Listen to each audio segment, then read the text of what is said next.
Hello, my dear students. Welcome back to Balaji Online Classes. I'm Sadia Khatun, and today I'll be teaching you mathematics of class 6. I'll be teaching chapter number 4 today. The name of the chapter is Geometrical Ideas. मतलब geometry से related चीजें हम लोग पढ़ेंगे और जब geometry की बात आती है तो आप लोगों को शायद ज्योमेट्री बहुत पसंद होगी क्योंकि इसमें बहुत सारा कंस्ट्रक्शन होता है, ड्राइंग टाइप की होती है, तो उसमें बहुत ज्यादा कैलकुलेशन आप लोगों को नहीं करनी पड़ती है. So let's see what all things you are going to study in this chapter. जब भी कभी ज्योमेट्री की बात आती है, ठीक, तो जब बताया ना मैंने कि बहुत सारी ड्राइंग होती है, कंस्ट्रक्शन होता है, तो वो कौन कौन से टर्म्स हैं जो आपको ध्यान रखने हैं, जो आपको पढ़ने हैं, जिनका हेल्प करके हम लोग आगे की पूरी ज्योमेट्रिकल शेप्स के बारे में भी पढ़ेंगे और इस ज्योमेट्री के बारे में सीखेंगे कि इस चैप्टर में क्या क्या चीजें हैं. फर्स्ट थिंग जो ज्योमेट्री में हम लोग पढ़ते हैं वो है एक पॉइंट के बारे में. This is called a point. ठीक, अब अगर एक पॉइंट यहाँ है, एक पॉइंट यहाँ है और इसको हम लोग ज्वाइन कर देते हैं तो ये बन जाती है एक line segment. This is a point, this is a line segment. Okay, अब एक तरफ पॉइंट है बट दूसरी तरफ एक एरो है. एरो डिनोट करता है कि ये हम आगे इसको एक्सटेंड कर सकते हैं.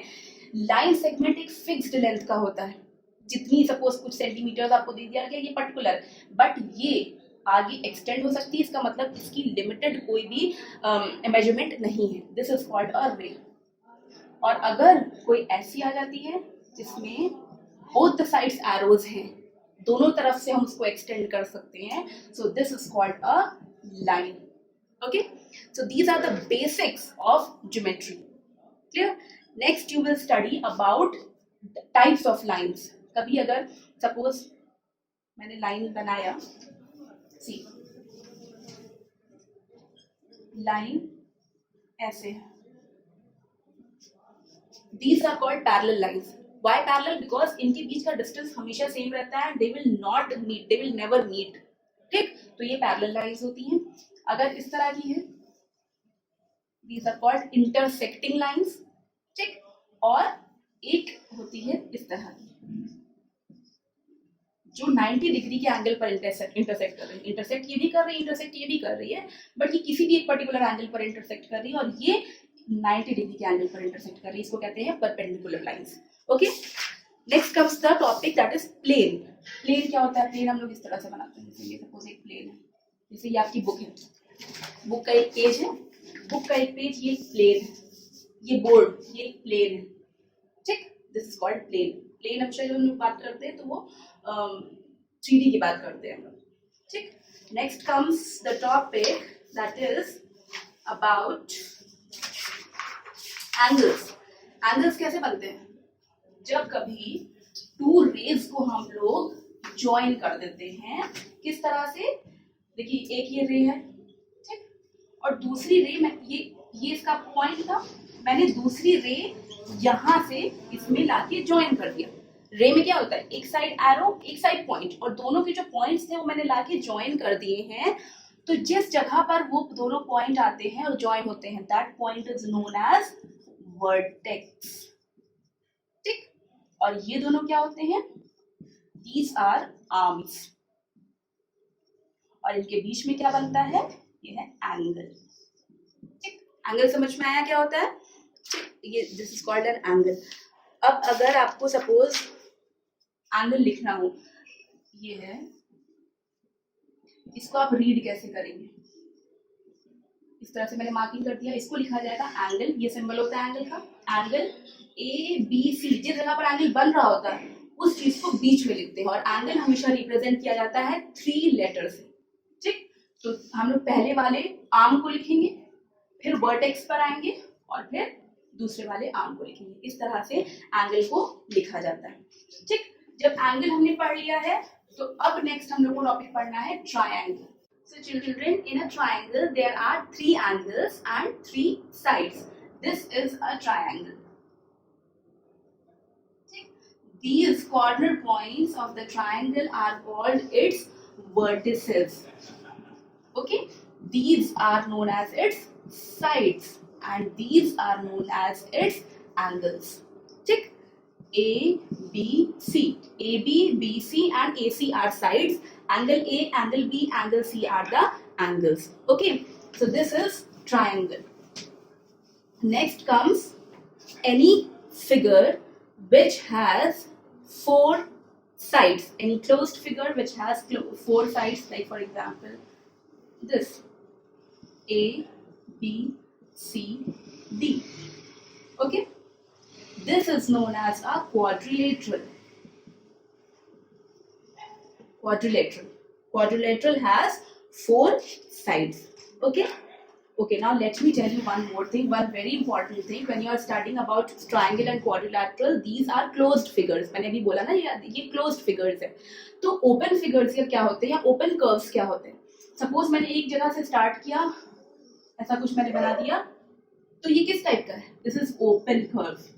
वो इसलिए because इनका starting point और ending point आपस में meet नहीं हो रहा है. बट अगर मैंने कोई ऐसा स्टार्ट किया, यहाँ से गया, यहाँ गया, यहाँ गया, यहाँ की मिल गया, स्टार्टिंग पॉइंट आकर फाइनली मैं जितना भी मैंने बनाया ड्रॉ किया, लेकिन बाद में स्टार्टिंग पॉइंट और एंडिंग पॉइंट को आपस में मीट करवा दिया, तो इसको कहते हैं हम लोग क्लोज्ड कर्व. ठीक है, this is called closed curve. Okay, and जब भी कभी हम क्लोज्ड कर्व की बात करते हैं तो हम स्टडी करते हैं पॉलीगन्स के बारे में. पॉलीगन्स क्या होते हैं? कोई भी क्लोज्ड कर्व हो, बट कंडीशन है क्लोज्ड कर्व तो होना चाहिए, बट वो स्ट्रेट लाइन से बना हो, लाइन सेगमेंट्स को मिलाकर एक क्लोज्ड कर्व बने. मतलब अगर मैंने क्लोज्ड कर्व बनाया ऐसे, तो क्या ये पॉलीगन है? नो, क्योंकि ये स्ट्रेट लाइन सेगमेंट्स को मिला के नहीं बना है. बट अगर इसी के साथ ही, this is not a polygon, अगर मैं इसी के जस्ट कॉन्ट्ररी एक ऐसा लेती हूँ line segment, this is the line segment, this is the line segment, this is the line segment, सारी लाइन सेगमेंट्स हैं, क्लोज्ड भी है, तो क्या ये पॉलीगन है? Yes, this is a polygon. ठीक, तो पॉलीगन्स, अब आपको जैसे सपोज अगर पूछा जाए कि अगर 3 साइड्स का है कोई, तो उसको हम लोग क्या कहते हैं? पॉलीगन्स जब हम लोग पढ़ते हैं तो उसमें उनके पर्टिकुलर स्पेशल नेम्स भी होते हैं. 3 साइड्स वाले को हम लोग कहते हैं ट्रायंगल, 4 साइड्स वाले को कहा जाता है क्वाड्रिलेटरल. और इस क्वाड्रिलेटरल में क्या क्या आते हैं? बहुत सारे आ सकते हैं, स्क्वायर, रेक्टेंगल, देन 4 साइड्स का क्या होता है? पैरेललोग्राम, देन आता है रोम्बस, सब 4 साइड्स के, ट्रेपीजियम. थोड़ा सा एक्स्ट्रा नॉलेज मिल जा रही है, बट चलिए ठीक है, आपके लिए एक्स्ट्रा नॉलेज थोड़ा सा जानना जरूरी है. काइट, ठीक, ये सब क्वाड्रिलेटरल्स ही हैं. 5 साइड्स वाले को हम लोग कहते हैं पेंटागन, 6 साइड्स वाले को कहते हैं हेक्सागन, 7 साइड्स वाले को कहते हैं हेप्टागन. ठीक, 8 साइड वाले को कहते हैं ऑक्टागन, 9 वाले को कहते हैं नॉनागन, एंड 10 वाले को कहते हैं डेकागन. ठीक, so this is all about polygons. The last topic of this chapter is about circles. ठीक, सर्कल क्या होता है? क्लोज्ड फिगर होता है circle. yes, it is a closed figure, but क्या ये पॉलीगन है? no, it is not a polygon because it is not made of straight line segments. It is a curved shape. so देखिए क्या क्या terms use होते हैं जब हम सर्कल की बात करते हैं. this is a circle. Is it looking good or not? Actually देखो, मैंने just free hand बनाया है, exact circle लग रहा है या नहीं, just try to understand it. ये इसका सेंटर होता है, centre of the circle. Centre of the circle ये है, और ये जो बाहर की आउटर बाउंड्री है, इसको कहते हैं हम लोग सर्कमफेरेंस. ठीक, सेंटर से सर्कमफेरेंस तक ज्वाइन होने वाली लाइन को कहा जाता है रेडियस. ठीक, अब अगर अगर सर्कमफेरेंस के एक पॉइंट से सर्कमफेरेंस के दूसरे पॉइंट को ज्वाइन किया जाए, सर्कमफेरेंस का एक पॉइंट लिया, सर्कमफेरेंस के दूसरे पॉइंट से ज्वाइन कर दिया, उसको हम लोग कहते हैं कॉर्ड. एक स्पेशल कॉर्ड ऐसी होती है जो सर्कमफेरेंस के दोनों पॉइंट्स को ज्वाइन करती है, बट वो सेंटर ऑफ द सर्कल से पास होती है. उस स्पेशल लाइन को हम लोग, उस स्पेशल कॉर्ड को हम लोग कहते हैं डायमीटर. ठीक, सपोज मैंने ऐसे बना दिया, सेंटर से पास हो और सर्कमफेरेंस के 2 पॉइंट्स को ज्वाइन करे, दैट इज कॉल्ड डायमीटर. ठीक, and diameter is equal to 2 into radius. Radius का ट्वाइस कर दो तो डायमीटर मिल जाता है। ठीक, नंबर ऑफ डायमीटर्स भी आप बहुत सारी बना सकते हैं, फिक्स्ड नहीं है। नंबर ऑफ रेडियस भी आप इनफाइनाइट बना सकते हैं, कोई फिक्स्ड नहीं। ये अगर इसका एक पर्टिकुलर हम लोग इतनी जगह लें तो इसको हम लोग कहते हैं आर्क। ठीक है, एंड अब आता है सेक्टर के बारे में। जैसे यहाँ से यहाँ तक मैंने कुछ एरिया ले लिया, यहाँ से यहाँ तक इतना एरिया ले लिया। ठीक, तो ये इसका सेक्टर कहा जाएगा, सेक्टर ऑफ अ सर्कल। ठीक, और अगर ये कॉर्ड मैंने लिया तो कॉर्ड हम लोगों के सर्कल को डिवाइड कर देता है सेगमेंट्स में। तो अगर ये कॉर्ड है तो इसके इधर का जो सेगमेंट है और एक इसके इधर का सेगमेंट पूरा बन गया।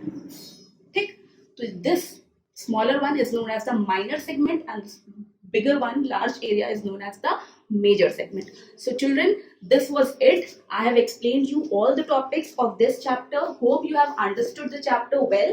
Just go through it and try to solve the questions on your own. If you have any confusion or any query, then you can switch to the solutions. The solutions of this chapter will be provided on School Mitra app.